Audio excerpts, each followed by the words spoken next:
Shane Teju here, sitting next to Daniel Conley. We're here to talk to you about the All-Star game. Yes. Rosters just were announced, I believe, yesterday? 2 days ago? Sunday. It was on Sunday, so whatever Sunday is from when you are watching this. Daniel's going to start off by telling you the AL roster. Yeah, I'm just going to go really quick, just right through the roster with the American League, starting off the starters. Starting catcher will be Mike Napoli. The starting first baseman is Prince Fielder. The second baseman is Robinson Cano. It happened. You can't argue it. Of course. Third baseman is Adrian Beltre. Shortstop is Derek Jeter. That's just the right move. Outfielder is Josh Hamilton. Another outfielder is Curtis Granderson. And the last outfielder is Jose Bautista, who actually just won AL Player of the Month. Then the DH is David Ortiz.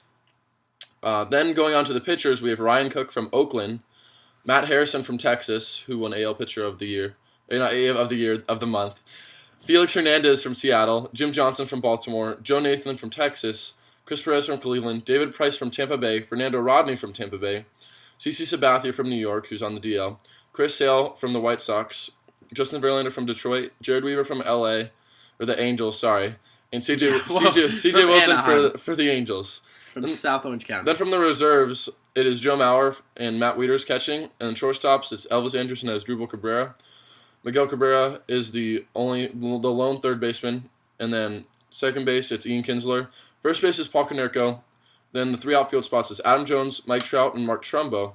Then the next two DHs are Billy Butler and Adam Dunn. For the National League, catching, and this is questionable. Yeah. Buster Posey out of San Francisco. Great fans out there in the Bay getting their players in. Joey Votto's playing first, Dan Uggla second. Pablo Sandoval at third, another questionable one, another case of great fans. Rafael Furcal is the starting shortstop. Melky Cabrera is in outfield. He plays for the Giants. Completely deserves it. Carlos Beltran is going to be in the outfield, as well as Matt Kemp, who will not be playing. He's already made that clear, so they'll have one of the fill-ins take over for him. The pitchers I'll go through quickly. Matt Cain, Aroldis Chapman, R.A. Dickey, Gio Gonzalez of the Nationals, Cole Hamels, Joel Hanrahan, I always have trouble with that name. Yeah, it's pretty tough. Clayton Kershaw, Craig Kimbrell, Lance Lynn, Wade Miley, Jonathan Papelbon, Steven Strasburg, and Houston Street. And I was going to make a comment about the Houston and Huston. I always call him Huston. on the reserve squad, it's catching Yadier Molina and Chooch Carlos Ruiz. First base, Brian LaHair for the Cubs. Jose Altuve is the backup second base. Houston's got to get their player in. Starlin Castro is one of the backup shortstops. One of the two is what I meant to say. Ian Desmond is the other one from the Nationals as well. David Wright is the backup third baseman. Ryan Braun, Jay Bruce, Carlos Gonzalez, Andrew McCutchen, and Giancarlo Stanton round out the backup outfielders. Now, we were talking about this a little bit earlier, and we're talking about almost the snubs, and I want to go on one before the one that didn't get in and that I think should have. And I want to talk about James McDonald. Now, James McDonald has had a extremely good year. He was traded from the Dodgers, I think, 2 years ago. Really recreated himself with the Pirates, and he's kind of almost become an ace. Yeah. So to say. I mean, for that team, he has. Exactly. Definitely he has. Exactly. And he's carried them, and I believe they're one game back right now of weak division from the Reds. But I mean, Reds are very good. And they're getting a lot better, and it's almost like James McDonald is leading that team along with Andrew McCutchen, but he's the pitching the pitching leader for that team, and I feel like he deserves it a lot. But I mean, it's one of those things where the fans kind of voted, and not a lot of people know about the Pirates. Fans didn't vote for pitchers though. The pitching is all based on the coaches' decisions. Really? Yeah. Okay, that's a very good point. No, fans don't vote on the pitchers. Now, to go on a decision that I think was a snub based on the fan voting, Edwin Encarnacion, designated hitter playing for Toronto. Obviously, the American League has some tough designated hitters. Ortiz is having a rebirth of a year, so I think he deserved the start. But if you look at Encarnacion's line, 77 games, Encarnacion. 22 home runs, 55 RBIs. He's hitting .292, .375 on base percentage. And then the thing that shocked me, you look back at him last year, played 134 games, so literally just about half of the amount of games. He had 17 home runs last year, and the same amount of RBIs he has right now. I mean, if that doesn't constitute an all-star season, especially compared to other players, I think he definitely should have been in that game. Yeah, he definitely does deserve it. One thing we were also talking about was some people who are starting that I don't really think they should, and we talked about this. Number one, we're going to talk about Pablo Sandoval. Now, Pablo Sandoval does deserve an All-Star pick, but David Wright is good, and David Wright deserves the All-Star start. Now, I know he made it, and I'm sure he doesn't really care that much, but it's one of those things where David Wright is beyond Pablo Sandoval. David Wright was hitting 358, I believe, a week ago. I'm sure he's still around there. He's leading the NL in average right now, and that's just amazing. I mean, what you're talking about right now is you're talking about a guy who has a solid shot at winning the MVP depending on how his Mets do. Right. Not even starting in the All-Star game. Mm-hmm. Like Daniel said, Pablo Sandoval is a great third baseman.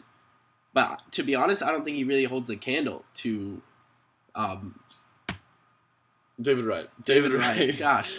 Also, his name's harder to remember, though. Oh, it's the easiest thing ever.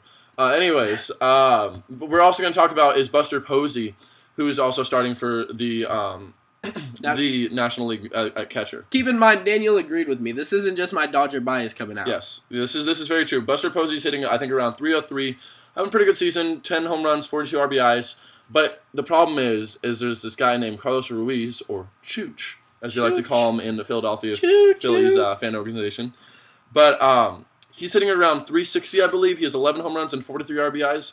Now, those splits are almost the same with the home runs and the RBIs, which I guess is production, but the average is just up there. And he's got a 50% or 0.5 more, or not 0.5. 0.05. 0.05 more on-base percentage than Buster Posey. Buster Posey has 370. Carlos Ruiz has 420. So that's pretty amazing right there, the changes in that. So that leads us to talk about, which is our next big topic, and I think Daniel and I actually pretty much agree on this. We agree on this a lot, yeah. That the fan voting, while I think is an important part to keep in the All-Star game because, you want to make the All-Star game something fun for the fans to watch. Right, and they want to be a part of it, basically. But you're putting all the emphasis on the fan voting. Right. And you can't. Like, obviously San Francisco has had a resurgence of fans now that they are relevant again. Yeah. And now Buster Posey and Pablo Sandoval are starting in the All-Star game when they probably shouldn't be. They should be on the All-Star team, but they shouldn't be starting over the guys that we just talked about. And that's one of the things is, and I know players vote for people, and players are part of the group, I guess, that are fans. And one thing that I want kind of changed, I guess, if I was the commissioner, but like, the players have their own section of voting, basically, and they vote for their guys, and those almost hold more weight than what the fans say. Not because I'm saying the fans are bad, but the players get it, and they understand. Or even equal weight, 50-50. Right. What the fans say and what the players say is equally weighted. Because it's like you said, they would just about get it right. The players would be looking at it more from a stats and who's having a good year, whereas the fans would be picking the popular guys, which is an important part. Which is good, because a lot of people, I mean, you want to see the really, I guess, cool guys in the game, or you want to see the guys that people love, like Josh Hamilton, who's a very likable guy, and a Mike Trout who just came up, who actually wasn't even on the All-Star ballot, but he was a write-in, but a lot of people like him, so he got onto the team, which is really cool. And Edwin Encarnacion, to be honest, I don't want to see him play. Right. But the fact of the matter is he deserves it. And I do want to see him play. That was an exaggeration to try and prove a point. But not everyone is going to say, like, oh, man, I can't wait to go to this game to see Edwin Encarnacion play. Right, but if you look at his numbers. But he's earned it. He's fought hard. And so that's when Daniel and I also were talking about the pitching. The pitching is decided by the All-Star coach. This year it's going to be Tony La Russa. He's not coaching in the majors anymore, but he's coming back to coach the All-Star game. And one of the pitchers he picked was Clayton Kershaw. Big fan. Yeah.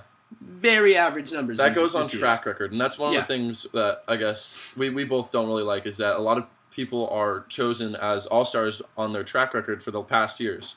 Like Clayton Kershaw. He won the NL Cy Young last year. I mean, if you want to look to an All-Star left-hander this year out of L.A., Chris Capuano. Absolutely. He had a rough last start, but he's 9-3 with sub-3 ERA. Yeah, that's amazing. That's good. Kershaw, great player, great guy. Capuano deserves it more than Kershaw. And to be honest, and this is me being a fanboy, I'm sure if you went up to Clayton Kershaw and asked him, the first thing he'd say is, "I don't deserve this," because he's humble. Everyone's humble. I'm sure Pablo Sandoval even says, "I probably don't deserve to start." But yeah, that's kind of what happens. So right. basically, that wraps it up. Mm-hmm. About wraps it up. We could go on longer, but we're not going to about every single player. Yeah. So let us know what you guys think. Let us know who you think deserves to be in it. Let us know if you think we are dead wrong and that Pablo Sandoval is the greatest third baseman to ever play the game since Alex Rodriguez. No, gosh. Oh. Anyways, this is Shane Teju for Daniel Conry. See you guys later. Yeah. All right, bye. Deuces.